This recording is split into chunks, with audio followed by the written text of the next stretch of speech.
అనగనగా పచ్చని కొండలు, నదుల మధ్య ఉన్న ఒక అందమైన రాజ్యంలో రామన్నరాజు అనే యువరాజు ప్రజల ప్రేమతో ఆనందంగా పాలన చేస్తూ జీవించేవాడు. అందచందాలకు మోహించి రామన్నరాజు ఒక అందమైన యువతిని పెళ్లి చేసుకున్నాడు. కానీ ఆమె స్వభావం చాలా గయ్యాళిగా ఉండటం మొదలయ్యింది. పెళ్లి తర్వాత చిన్న చిన్న విషయాలకే రాణి కోపంతో అరవడం, తిట్టడం మొదలుపెట్టింది. రాజు జీవితం రోజురోజుకు బాధలతో నిండిపోయింది. ఎంత రాజైనప్పటికీ ఇంట్లో సుఖం లేక రామన్నరాజు ఒంటరిగా బాధపడుతూ తన జీవితాన్ని చూసి లోపలే కన్నీళ్లు పెట్టుకున్నాడు. ఒకరోజు రామన్నరాజు తన నమ్మకమైన మంత్రిని పిలిచి గయ్యాళి రాణి వల్ల తాను అనుభవిస్తున్న కష్టాలను బాధతో వివరించాడు. మంత్రి ఊరికి వచ్చిన ఒక సాధువు ప్రజల కష్టాలు తొలగిస్తున్నాడని, ఆయనను కలిస్తే పరిష్కారం దొరకవచ్చని రాజుకు చెప్పాడు. ఆ మాటలు విని ఆశతో నిండిన రామన్నరాజు వెంటనే సాధువును కలవడానికి తన రాజ్యాన్ని విడిచి ప్రయాణం ప్రారంభించాడు. సాధువును దర్శించిన రాజు తన భార్య గయ్యాళితనం వల్ల ఎదురవుతున్న నరకాన్ని పూర్తిగా వివరించి దయచేసి మార్గం చూపమని ప్రార్థించాడు. సాధువు నవ్వుతూ తాను కూడా గయ్యాళి భార్యతో వేగలేక సన్యాసిగా మారానని, అందుకే సలహా ఇవ్వలేనని చెప్పాడు. ఆ మాటలు విని నిరాశ చెందిన రామన్నరాజు మరో చోటైనా పరిష్కారం దొరుకుతుందేమోనని ముందుకు సాగాడు.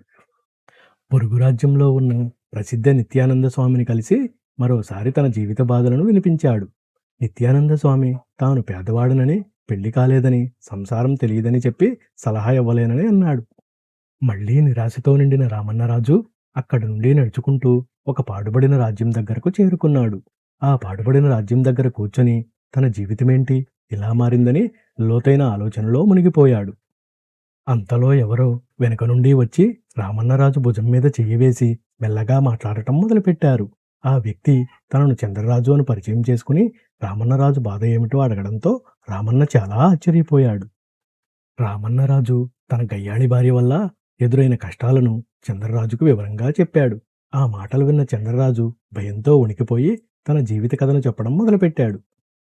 తాను కూడా గయ్యాళి భార్యతో వేగలేక ఆత్మహత్య చేసుకున్నానని చంద్రరాజు బాధతో చెప్పాడు. తన భార్య ఇంకా చావు బతుకుల్లోనే ఉందని, చచ్చి తన వెంట పడుతుందేమోనని భయపడుతున్నానని అన్నాడు. ఆ మాటలు చెప్పగానే చంద్రరాజు ఒక్కసారిగా పొగలా మారి అక్కడి నుంచి మాయమయ్యాడు. ఈ భయంకర సంఘటనతో రామన్నరాజు గుండె వేగంగా కొట్టుకుని తీవ్ర భయంతో నిలబడిపోయాడు. ఇతరుల కష్టాల ముందు తన బాధ చిన్నదని అర్థం చేసుకుని రామన్నరాజు అక్కడి నుండి వెంటనే పారిపోయాడు. తన రాజ్యం చేరుకున్న రామన్నరాజు జీవితం అనేది అర్థం చేసుకోవడమే ముఖ్యమని మనసులో నిర్ణయించుకున్నాడు. ఆ రోజు నుండి రామన్నరాజు ధైర్యంగా జీవిస్తూ తన పరిస్థితిని అంగీకరించి జీవితాన్ని ఒక గొప్ప పాఠంగా తీసుకున్నాడు. ఇలాంటి మరిన్ని వీడియోస్ కోసం please like and subscribe my channel.